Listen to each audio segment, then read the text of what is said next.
Okay, at least now we're live.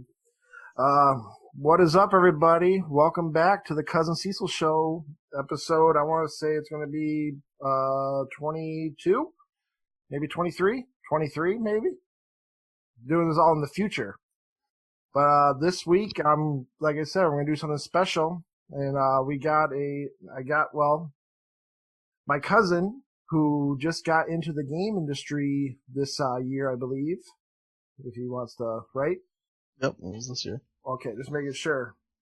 But yeah, he got into the game industry. I'm pretty confident we can't even say where he works. I don't even know if I can even joke and like rhyme where he possibly works. No, probably not. It's probably for the best not to do Okay.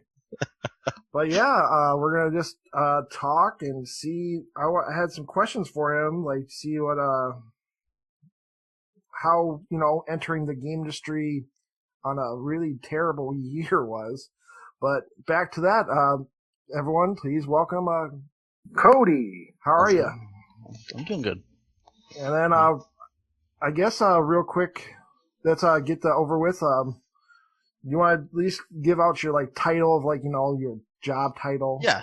I'm a software engineer. I'd been in public safety prior to moving to the game industry for like 5, 6, 7 years. I can't remember. It's been a while.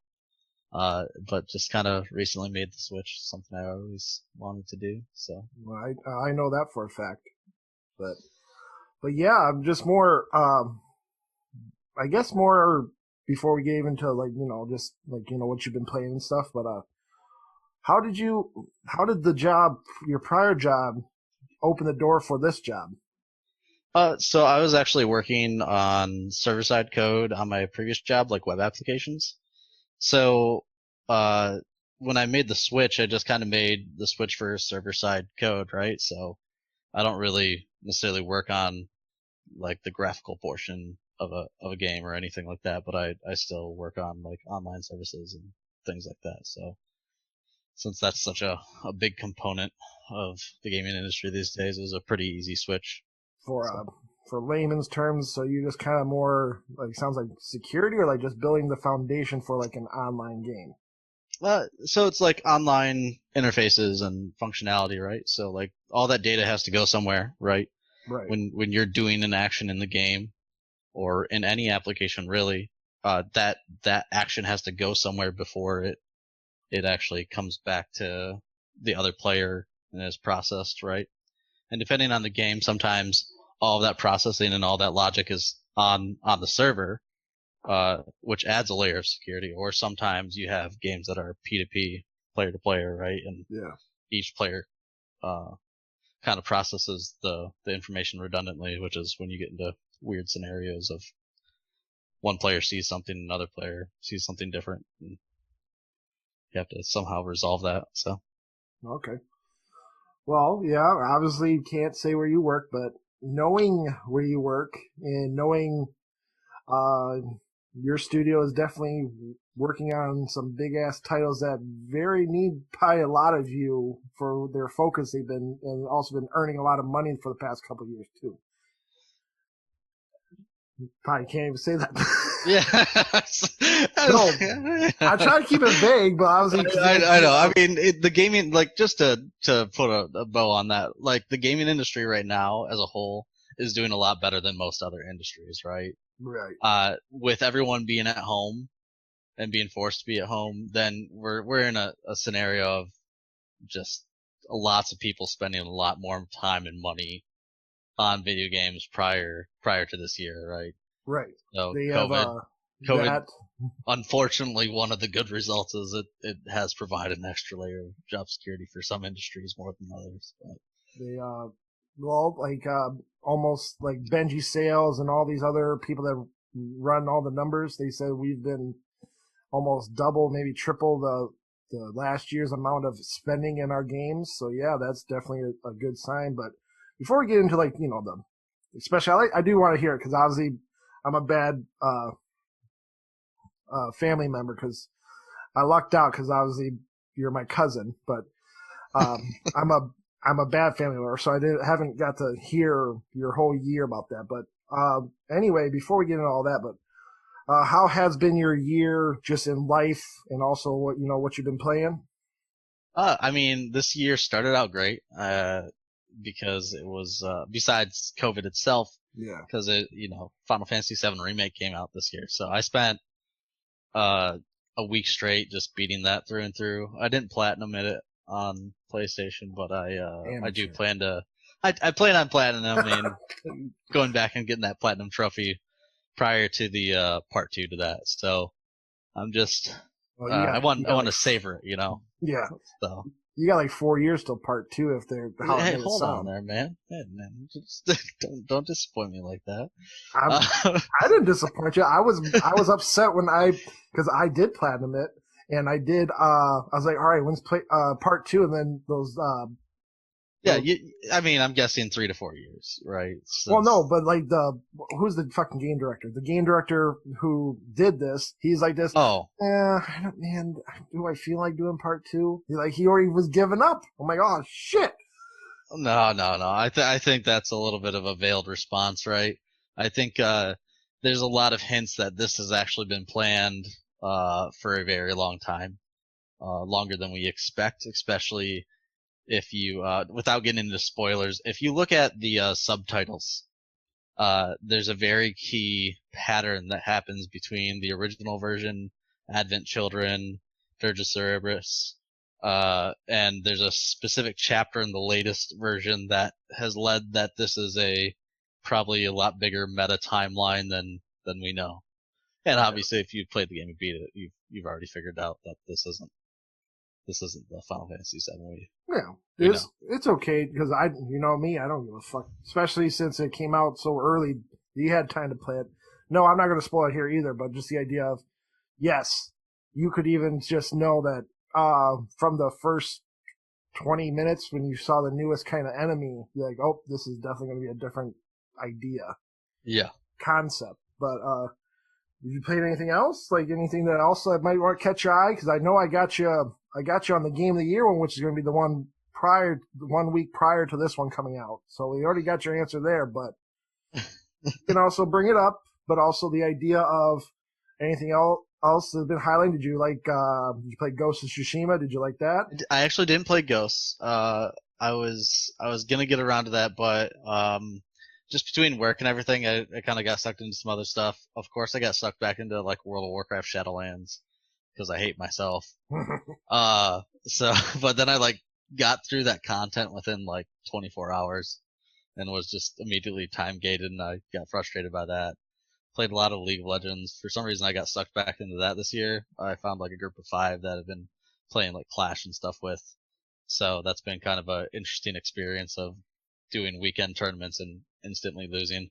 Uh, and let's see, I played The Last of Us. I actually, I'll admit, I never played The Last of Us until this year. It took me a really long time to get around to that. Uh, and now I have. So Last of Us 2 is on the docket. I got a free code for that, so I've been kind of having that on the back burner. I tend to just like leave single player games there and sit in the background because I'm like, oh, I can get to those anytime. So I end up getting sucked back into all the multiplayer games because A, my competitive rush kicks in, and B, it's just like I tend to gravitate what my friends are playing. Played a lot of Destiny 2 earlier in the year before I got bit by that once again. Um, so, How'd you get uh, bit? I mean, Destiny I'm has, on this side already because I've been telling. I think I just said on the last one. Destiny 2 is my abusive boyfriend. yeah, like I love Destiny 2. I really do have a special place in my heart, but He's a dirty I never had motherfucker. I never had that wow moment that I had like during the Taken King back on Destiny 1. I kept wanting it to happen. I felt like Forsaken was like a really great expansion, and then we just got like You know, like Shadowkeep. Shadowlands or Shadowkeep. Sorry, same thing, same response. Um, where it's just like here's some content now, come back every week and get maybe a little snack and never resolve anything for a whole year. and then come out with another big expansion. So it's like, I almost wish they would just not come out with a yearly expansion. Just make it every 2 years and give me a full experience every time instead.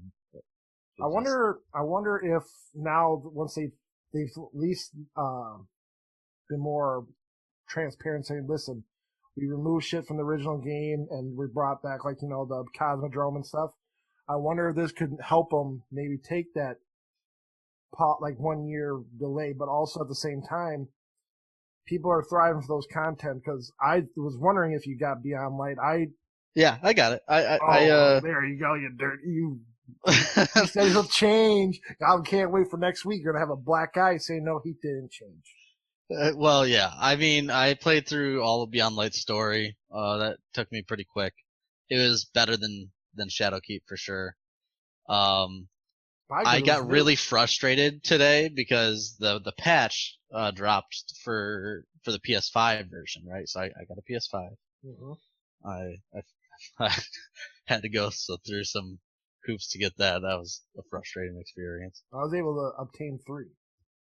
My friend obtained 2, and that's how I obtained 1. So I lucked out. I because of following the Twitter world, and Cheap Ass Gamer said, hey, GameStops are doing it right now, and I drove and I got the last one of this one in the town I live in.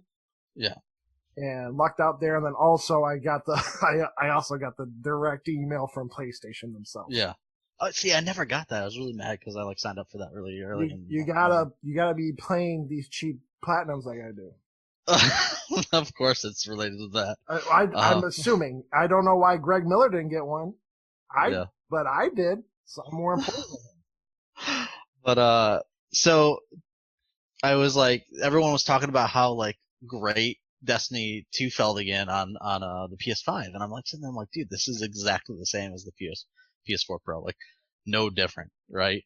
Come to find out, just to get to the there's a separate version of the whole game that you have to install separately, and then it keeps the old version around. Like, why do I even want my PS4 version on here? And like by default switches to the PS4 version, so I have to like go in, select the specific version, three menus in. I was like, Sony, like the one thing you always like just kill me over is your interfaces are garbage. So I lucked out because like I downloaded it, and I always double check, make sure, because I want to make sure I got the right one. I was also, first of all, I had to give Destiny 2 a more congrats on. I'm used to, because I never had a PS4 Pro. Yeah. So I did see a but also you didn't see it yet. It's pretty amazing seeing it in 60 frames on a console, but the idea of, I'm used to doing that. I'm deleting Destiny 2. In the middle of the year, I'm going to re-download Destiny 2, and they have to go through that whole little install. I learned my lesson. I just never uninstalled it. Well, I did it this couple times, and then I was more impressed that the PS5 one literally is the one download to your system, and then it was start. Yeah. I was like, whoa. But, and then I haven't bought it, but the idea of seeing Europa and getting to just walk maybe 3 steps, and I'm like, change my field of view. I'm like, oh, you ain't tricking me, but it looks good. I wanted to try, because I maxed out the field of view today once I finally figured out how everything was. And man, I'm telling you, when I'm in like I just hopped into the tower and I looked around and I instantly felt the difference in frame rate. I do want to play a game of Crucible. I've seen people say there's some bugginess in those new Crucible setup. Like they say, oh, Crucible's broken, but I do want to see the 120 hertz. Oh, dude, yeah. The Crucible with stasis, especially as a warlock, it's kind of broken. So, oh, okay. I have no thoughts. But did you? Okay. Well, just because it's the night of, did you get to play any Cyberpunk, or am I? I opened up the character creator right after I logged off for the day. Yeah. Because it was like perfect timing with the launch. Even though it was a really confusing like release time and date thing. Like I thought it was coming out tomorrow, and then I was like, oh no, it's today because it's December 10th, Poland. So, Oh, yeah, so I booted that up, messed around with the character creator, realized I could put a dick on a chick, and was like, well, that that is the most advanced character creator I've ever seen right there. I was gonna say that's I think that's gonna be my go-to because I have that. I lucked out. I won a sweepstakes on Twitter, so I have it being mailed to me a copy of Cyberpunk. Yeah. And I was like, I'm watching people today. I was like watching like just right before this, Doctor Disrespect, and earlier this morning I was watching like girlfriend reviews, whatever. And like they had such a long process just looking at their characters and building them. It was way too much, but And it's I'm awesome. so I think the go to is going to be chick, big tits, huge dick. I think that's going to be my go to. Yeah, I was thoroughly impressed. It reminded me of did you ever play Age of Conan back in the day when that Uh, MMO released? I have just on the console, and yes, I saw that. That's what everybody thought. Everyone thought this was going to have that slider from Conan, Well, like yeah, the. that was Conan Exiles, but yeah, but even before that, when Funcom made their MMO of Oh Conan, no. it had like breast sliders and stuff like that, and it had like full nudity, and everyone was aghast back then about it. And now no one even really is like, oh my gosh, it's video games are such a horrible thing anymore. Like you don't hear that hate that a new lawsuit every week about video games either being too violent, too sexualized, too whatever. So There is a little controversy because I'd rather at least say it for my weebs that for some reason this got the okay, but anime titties are being censored on PlayStation now. oh, really? Wait, what Yes. what like what do you mean by they were like getting censored? Like Like the older ones, like let's say like that first generation of Vita generation times, like the Monster Mono piece or the uh I can't don't quote me because I don't know the games, but I know that yeah, the newer like sure those you newer type of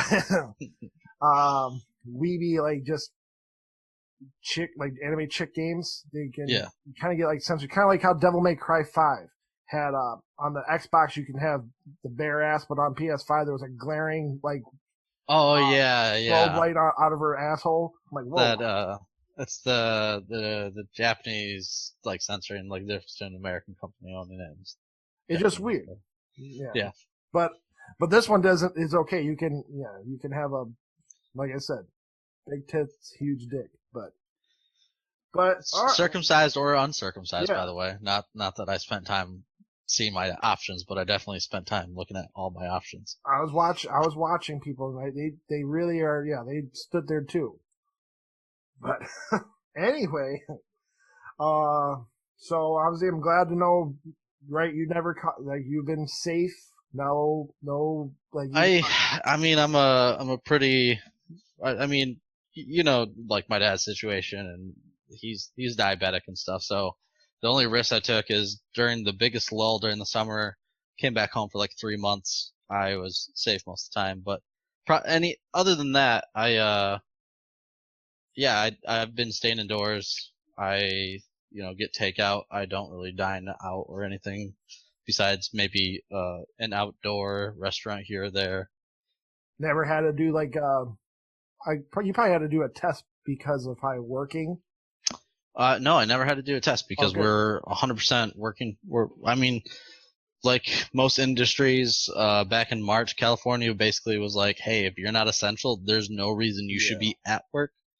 So I don't really know of anybody who's still like working in an office,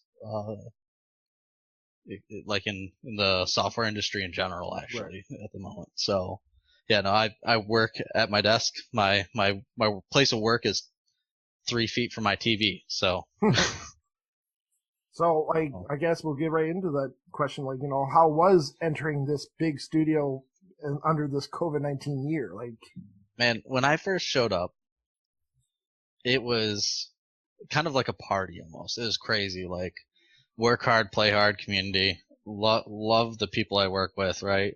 But then within 2 months, it was so I moved out west, mm-hmm. took a road trip the day after Christmas, arrived here early January and started working. And was it March, the first week of March? all of California went into lockdown. So it was a jarring experience because I was just getting to know these people, just starting to make friends, and it kind of like the rug was pulled out underneath me now. I mean, I still communicate with a lot of these people every day.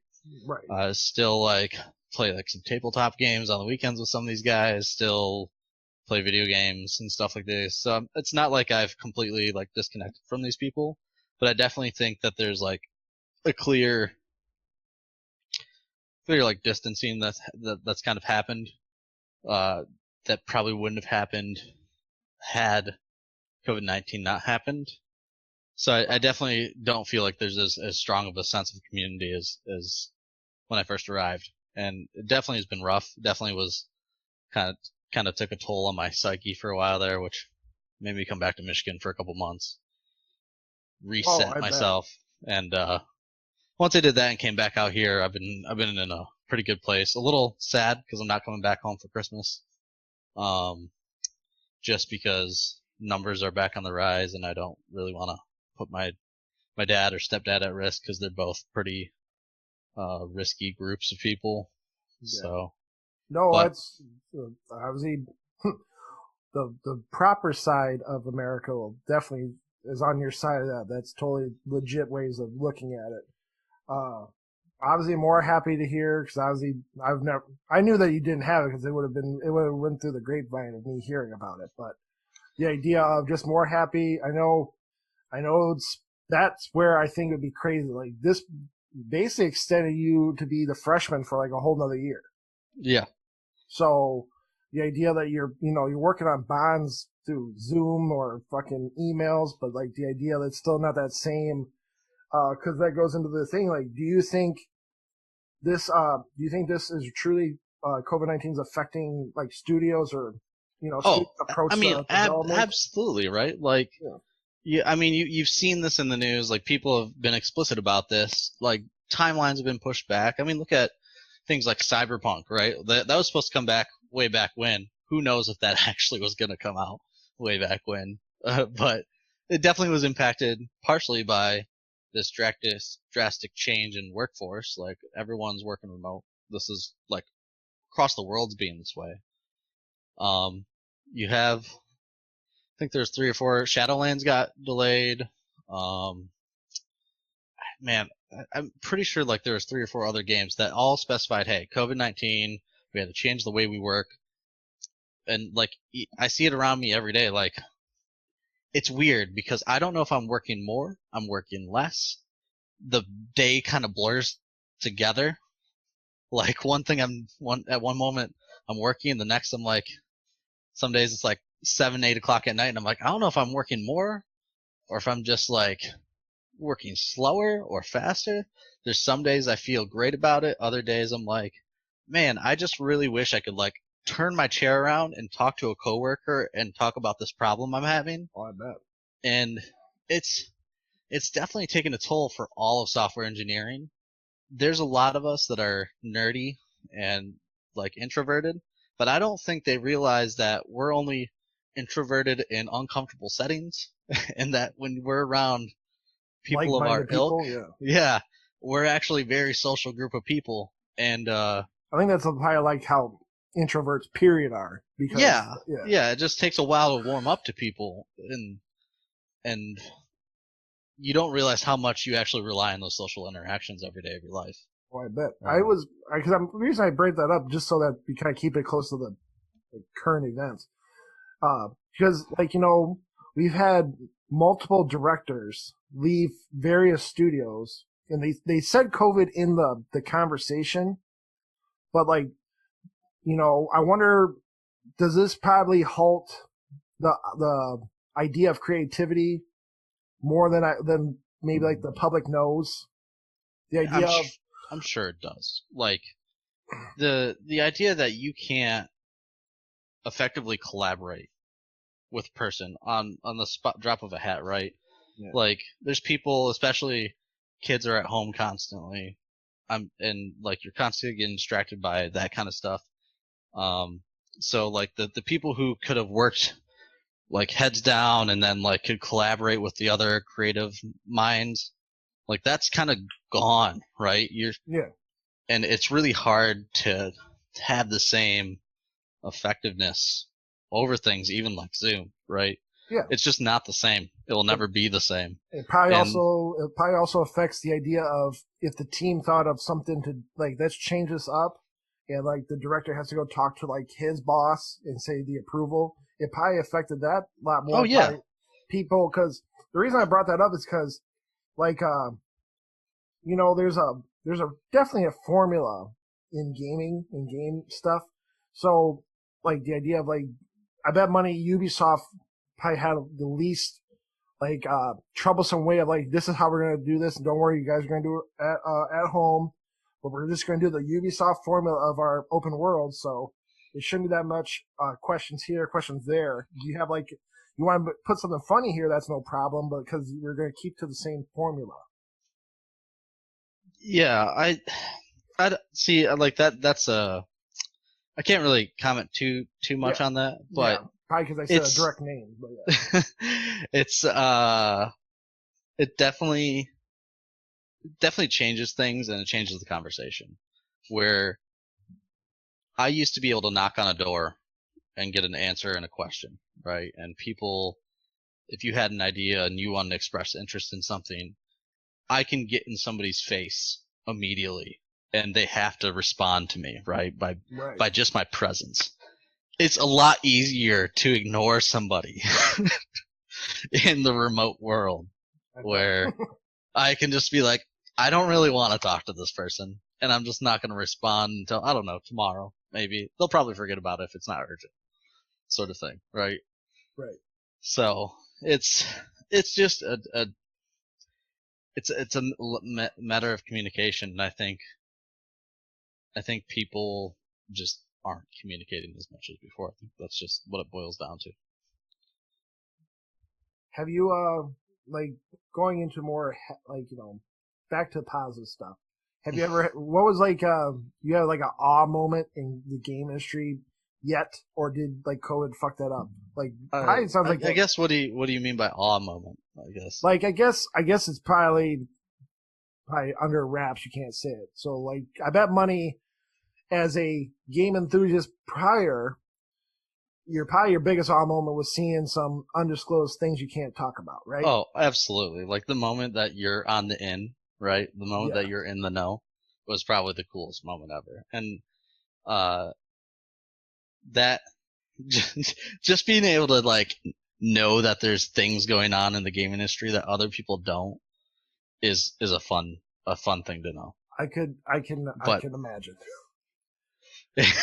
I mean, every time I get a question, I'm like, I can troll people right now. But I tend to not troll people because, uh, you don't want to accidentally give out Yeah. real information, right? Have you had a boom of like your social medias from this? Like people know? No, because I tend not to advertise or talk about it. I tend to try to keep my social life Circles. separate circles from my my professional life. I was only asking because how you said you could troll people. I'm thinking like No, it's more like my like younger cousins and stuff like that. Oh, I said, You know. besides, I know you're probably fucking with me when I just ask you a question. Oh, I mean, absolutely. I mean, I got to. But got to dangle the carrot a little bit. honestly, I can keep a secret. I know I have this podcast, but no. But what is it? The idea of, I guess, see, also I feel for you in the sense of, I'm really hoping, I would like to, well, we can do this, I'll of course do this again, but um, I want to hear like the idea of down the road, not right now, but Yeah. like if you get to like do E3, or if you got to do like a Gamescom, but you're on that, the opposite side of the, you're not on the waiting list, you're in the booth. Uh-huh. I don't think I don't know about your position, get you that, like that job. Probably, honestly, probably not. I mean, I can attend those things as like a, or what do you call it?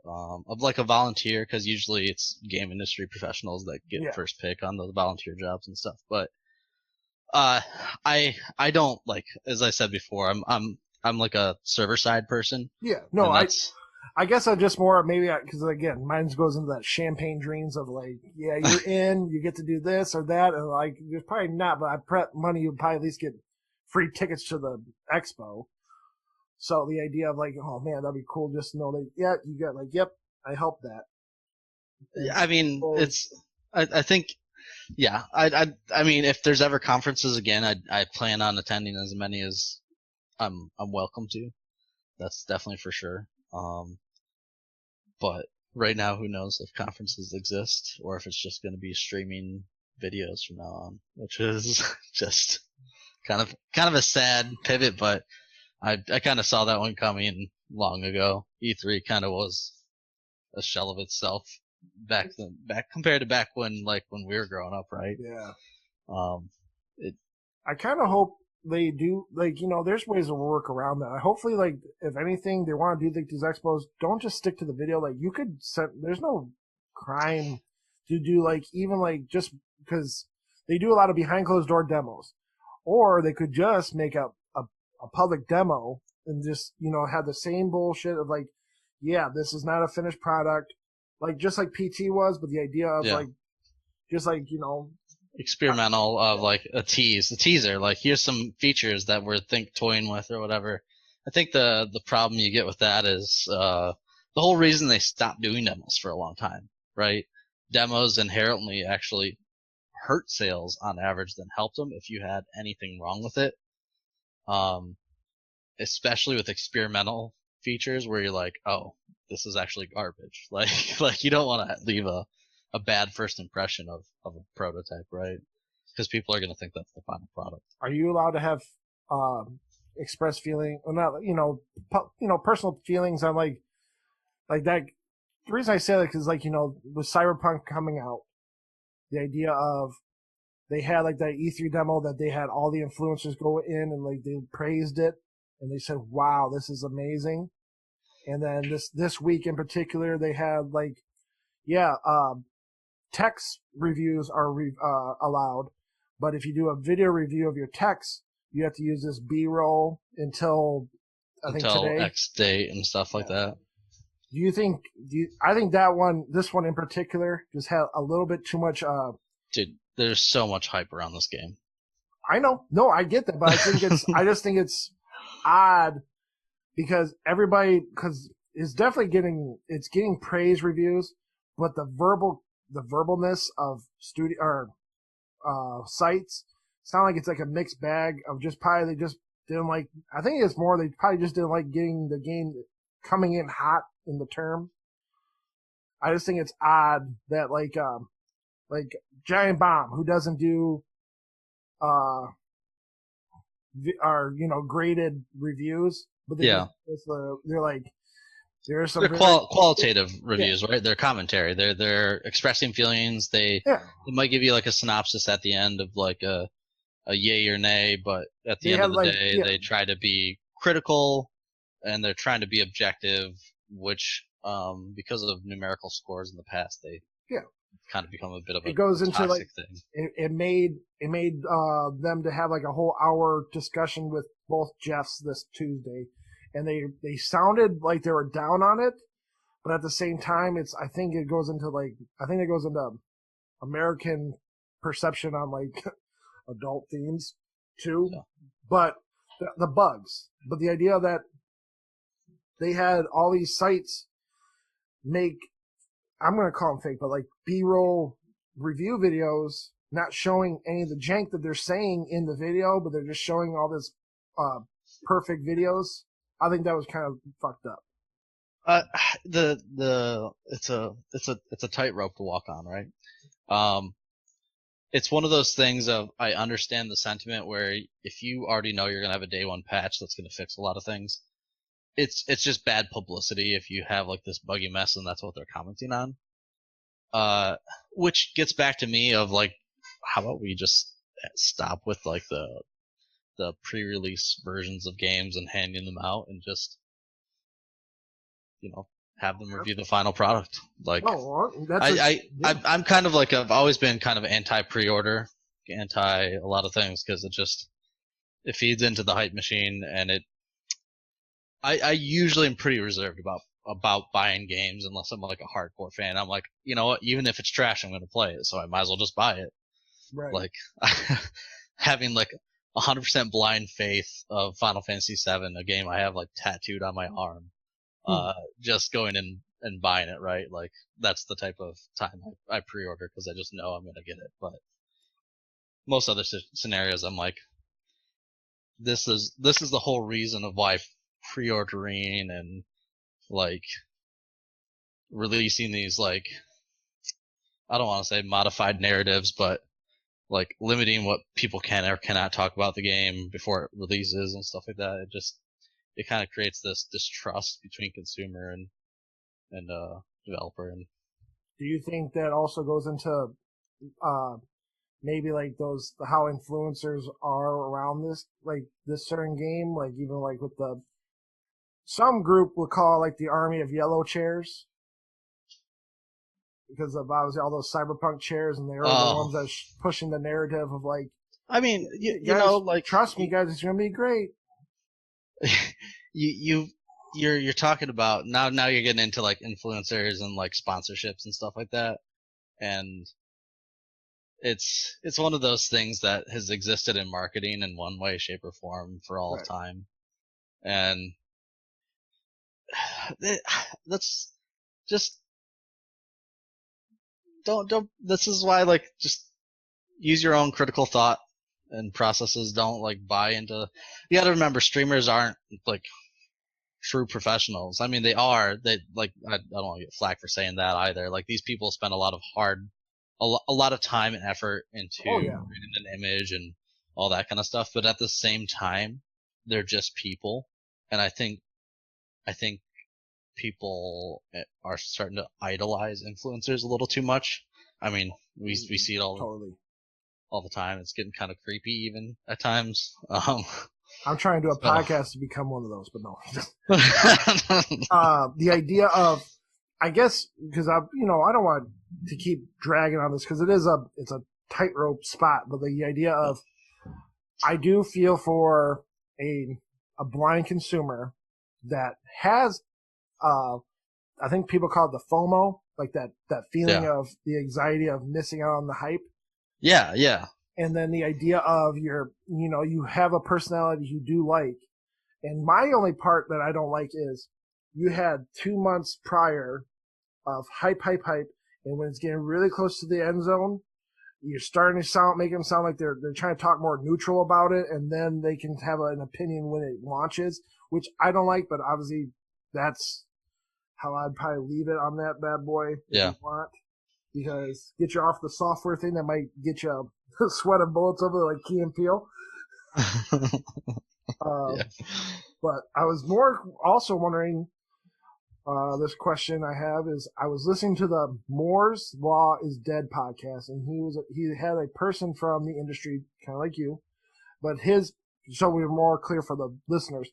The guy that was on this prior podcast I was listening to, he said he was in the part of the industry that is evolving, kind of like if the team had trouble trying to guide a player with, like, let's say they needed the player to climb in the room. This person's there to help suggest, like, people use maybe ladders into the hallway and all that shit so people look up. So he's part of that team. He's not directly a developer, kind of like in your position. Yeah. But he said in shorter terms, the PS5's SSD is so fast in the PS5. Like, the old term used to be like consoles are holding back PCs, for gaming, for originality and like going farther past the board, the bar now. But this gentleman said it's more now that the game design of today is slowing the PS5's innovation. Like, can you comment or agree to this idea? I mean, personally, I'm not as involved in those conversations. What I can say this, from a hardware perspective, as like a software engineer, PCs and games are not that much different anymore. And I would also go on to say that graphically, I don't think you're going to see the leaps and bounds that we have in previous generations anymore. Really? And this is 100% just opinion, right? Yeah. Just to be clear. 100% opinion. This is not set in stone for the company or nothing. This is just your opinion. But like, as you've seen, this generation, you're not seeing, like, you've already seen this, right? You have some graphical fidelity that's been boosted, like with the PS5, right? There's a lot of pretty games, but these pretty games compared to the PS4, right? The big differences you see are performance now. What are we talking about? What's the conversation about? And you're talking about load times, right? People can't stand sitting here and waiting 60 seconds, 3 minutes, 10 minutes, Morrowind, to get into a game, right? Yeah. And you're seeing the other thing.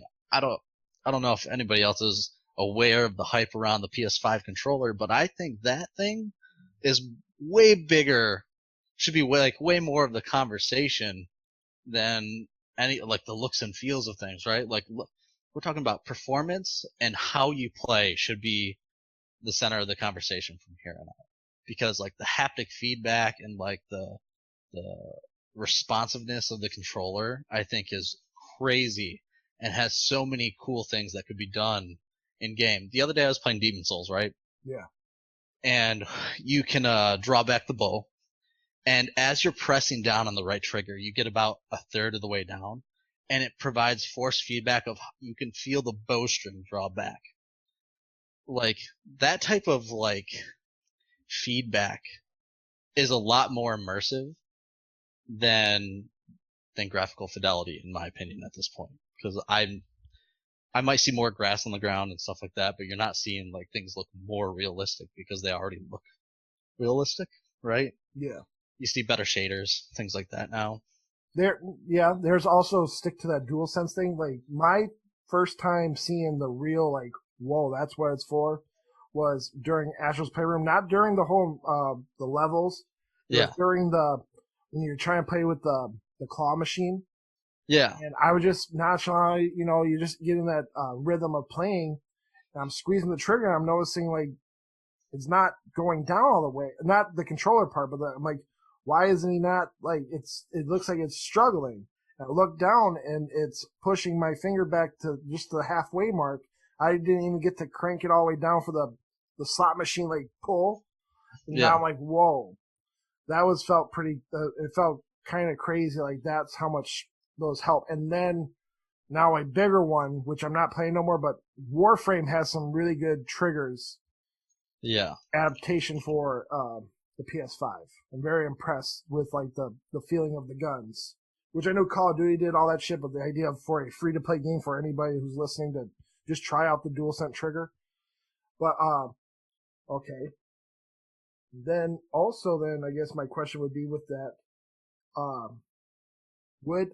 with the DualSense controller in mind, without also, like, is it in conversations in studios? I can't speak for my studio, but I can guarantee you those controllers and those types of things. It's like PSVR. It's always going to be a conversation. Right? I just more because, okay, yeah. Again, can't really directly say it, but I guess more how I say it. I'm more impressed that I've seen more third parties now at a launch supporting it. So I'm hoping that the conversation's going past 2021. You know what I'm saying? Yeah, I mean, if it's there now, and especially as you see players get a lot of hype around it. Yeah. Right. I just don't want third parties give up, because sounds dumb because they have to worry on the other half of the industry. I don't want them to say, Xbox don't have it, not because of, just it is what it is, but the idea of, like, we put this much effort on one SKU. So talking from a business perspective, right? Yeah.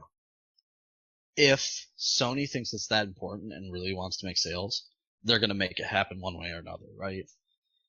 And whether that means, like, forming agreements with companies, doing other things, they're going to make it happen, right? If they think it's that important. And I think you'll see this throughout time. It's just like kind of like Xbox really really pushing the Game Pass thing, right? Like that's their thing. Sony's sticking to the tried and true, right? They're sticking to the consoles. So I think you're just going to see different approaches, but I don't think that means that developers aren't going to put extra effort in to make the experience better for one platform over the other just because they're like, well, this platform doesn't offer that, right? Is it really difficult to like? And I know you're not. I know you're not. I'm making you answer questions that you're not even. It's not even in your description. But like, is it that hard to put in like the code for like? Yeah, we are gonna. Is it a very hard feat to do?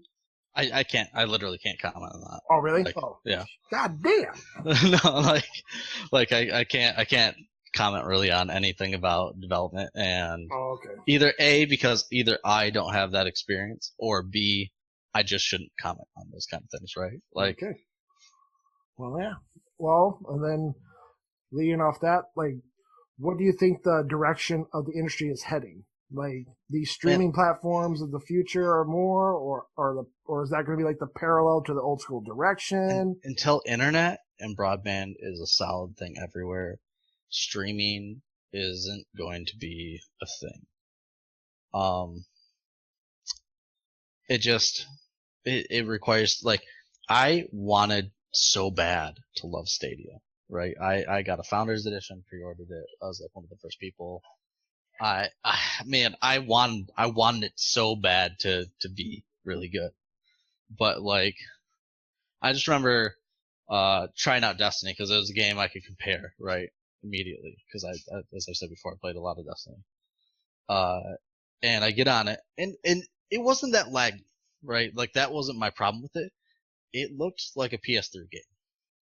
Like I could tell it was like either an old SKU or the graphics were turned way down. Like if you're gonna give me that convenience, like it needs to look just as good as the real things, right? My opinion on this is I think in the long term, especially you see like Xbox Project X, right? Xbox Project X, trying to do the same thing but in a slightly different, more hybrid model. I think that's where you're gonna see things start to lead. I mean, they all the big gaming companies have a version of this, and I think over time that's where gaming as a whole, it just makes sense for it to go, right? Yeah. Especially since people have a screen in their pocket at all times, right? But I don't think that time is now. I just think that it doesn't provide the same level of experience. It doesn't feel as gratifying as a console, and honestly, I just don't think it's like saving people that much money, right? Like, you're saving the upfront cost, but I think that in this day and age, a lot of people can afford even the more expensive consoles that are coming out now just by saving up for a little bit, and people aren't like rushing out the door. I mean, people are rushing out the door to go get a PS5, right? But at the same time, I think there's plenty of people that are cool with sticking to the last gen until PS5 has a big set of games that are available to it. So I think that until consoles become so expensive for the consumer that it's not really affordable anymore, there's no reason for the consumer to pivot to those streaming services. I wonder what would be like the mark of like, this is too much and people start quitting because like I don't know, maybe a few more games that are like 200 gigs Call of Duty. Like, oh, okay. I was gonna say because I was gonna say the system, like $500 seems a lot in I guess day and age, especially with this pandemic thing. But yeah, I mean, of COVID, but it's cheaper, a lot cheaper than a computer, right? Yeah. It's something that most people, if they save up time a little, like given a year or so, most people probably could save up in that time for a PS5, right? Right. No, I'm just more trying to get into the idea of, so I wonder if how you said it, I'm more for the listener idea. Like, I think our bar for what is too expensive for a console is probably a lot farther out than we think. Because if computer people will pay for, I'm making a fucking number, but like $1,200 is a low end fucking PC sometimes. Like, and why I don't see where Is it though? If you build your own, I don't know. like I don't. I, You're I no feel more. like $1,200 for a PC can get you the same performance as most consoles, but that's still $700 than most consoles But without the also at fancy the same, controllers, yeah. without the sealed ecosystem that is like performance tuned specifically for that machine. But yeah, like even at that, let's say that if I had a choice between like I could have a PC or I could have a $1,200 console that is the most streamlined thing ever, like it would be a tough decision for me even then. I mean, it's expensive, and I would definitely start considering like, is there super cheap options like this, like Stadia, right? That saved me $1,200. $1,200 is a lot bigger of a conversation than $500. I know I went into that idea, but I'm saying the idea of like the next generation, if there is one, which probably will be, but the idea of like if they had to jump up to $600 or $650, I don't Yeah, think people will be like, this is the final straw yet. So that means that gives another stretch of 7 years to 5 to 7 years yeah. for streaming. Try to pick up the people that are saying this is too much yet. So I'm like, that's the interesting thing for me. I think the bigger issue with the streaming services right now, besides I'd say Xbox, is with Google is notorious for killing off things, so there's a lot of like consumer distrust there. And Amazon with Luna is Amazon. Uh, like, I mean, look at their track record for video games hasn't been great so far, and uh, I think that a lot of people are like, it's like they barely know that that's even a thing. I You feel like don't think you don't think there's any worry with Microsoft? I know that they run the software company that has the same exact shit going on for years, but like how they did with Mixer. I know it's a streaming service, but the idea that they canned that after they had a foundation of people living off of it. I feel like Mixer was slightly different. It was something that wasn't as well established as like the Xbox brand itself. Uh, they don't have as much control over the content going into Mixer, right? Like you have a lot of user generated content. Okay. Versus a game. I mean, look at Microsoft. They bought so many games, and now like they're basically like for $5 to $10 a month, you get an insane library like Netflix. It's just a way better model, right? Do you It's think that was a? Do you think? I don't know if you can say it. Like the idea of if they don't make Bethesda games exclusive, do you think that's a bad call on the like why don't you just work on like making contracts saying yeah you give us the games first, kind of like a Sony move they did? I think that I don't have a really good comment on that. Like I haven't really thought about that too much, just because as a consumer who owns a PC and a PS5, um, it doesn't really bother me. Like I'm going to get the game either way. I think as a whole, platform exclusives are bad for the consumer, good for the corporation, right?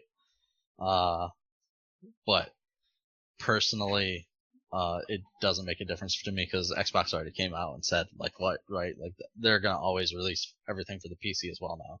So I don't even have a reason to get an Xbox. Honestly, I don't see myself getting an Xbox. Well, you kind of did say it. Like, granted, you might not like the exclusives, but that's what made you buy the PS5 because of exclusives. Oh yeah, exactly. And Is like I have a PC, I get all the Xbox exclusives, and now I get my PlayStation exclusives. Like that's all I need. right. Again, it goes into the idea of anybody was just a console gamer. Yeah, get both games because you don't miss out. But the idea I'm trying to say was, for me, I'm only gonna probably get a PS5 just because of financials or preference. Yeah. So the idea of they had the whole call like, yep, we bought Bethesda, woo, and we're gonna do it's for Game Pass, blah blah blah. Yep. But then the idea they spent $7.5 billion to just give you guys maybe not you, but a 6 to 12 month window for Xbox to have Bethesda, then they still bring it out to PlayStation.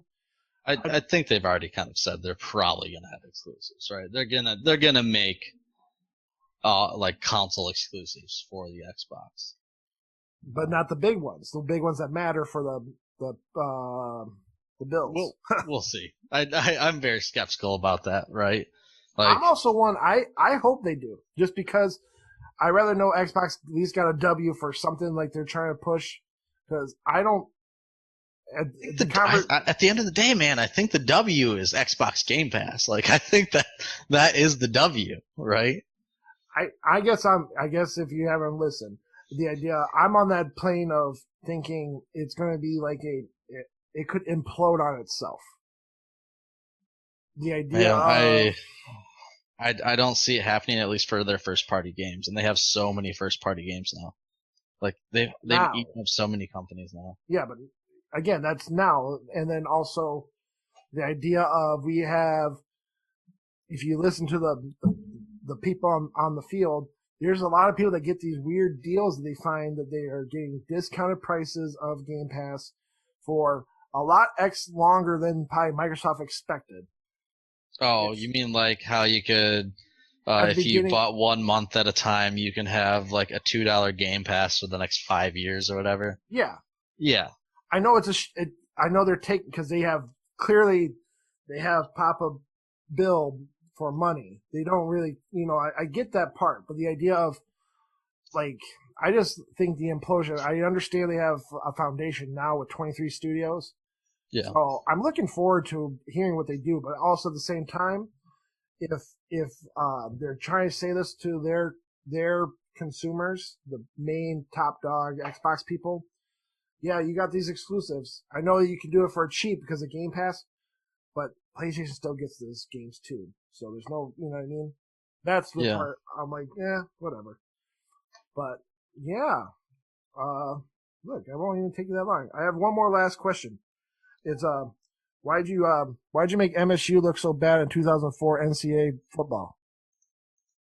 What? I was the old college football we played on GameCube. Why'd you make MSU look so bad? And I was able to beat you with Michigan with white girl playbooks of just Hail Marys and trying to run. Because I don't play sports games, man. You did. Don't fucking change your narrative now. Because on PS2, you bought the 05 version just to, you're like, yeah, this feels good on this game. But the GameCube one, you're like, fuck. You know what's funny though is I was an MSU fan and then I went off to the University of Michigan. So I've definitely changed my tune anyways. And it doesn't matter because whatever team I pick, they lose. So it's okay. Like it's well established that as soon as I started once you attending the University of Michigan, it was the fall of Michigan. Thanks. And while I was a fan of MSU, they were utter garbage too. So it's fine. It's just how it is.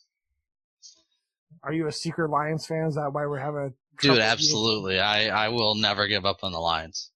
Well, thanks. So we're down. We're But all right, I guess I won't keep you longer. Do you have anything you got? Not plug, but the idea like, do you want anybody? You want anybody? Do you want any follows? Do you want to say you can follow? No way, man. I don't want anyone following me. I don't want anybody adding me as a friend. Don't talk to me. All right. Until next time, thanks for telling us about the League, Metal Gear Solid, and the Silent. No, I'm just kidding. No. No, please don't say that. But all right. Again, I guess for everyone, that was it. This episode, and thank you guys for listening. If you guys can follow me at MikeFowler93 on Twitter, twitch.tv/Cousin Cecil. You can watch me put 2 hours of blue screen because I took 2 Benadryls and I didn't see that they had some errors on their streaming thing on PS5 yet. Yeah, apparently if you didn't know this, you stream off your PS5 and you had YouTube I can't stream, so on the back burner of like just play or whatever. Yeah. It makes your screen be blue because it's a DCHP, some bullshit guideline. Yeah. They have YouTube under it. So you have to close this app. But things I learned on the long through trials and tribulations. Because I was playing. Did you play the Pathless yet on your PS5 or? I haven't. It's good. I platinumed it. It was great. I've been on a fucking rampage of platinums. I cheated on Destiny 2 because Destiny 2, if you reload it, I just popped the platinum in 2 seconds because I had it on PS4. But again, guys, thank you guys so much for listening. Till next time, be good to each other. Thanks. Peace. Peace.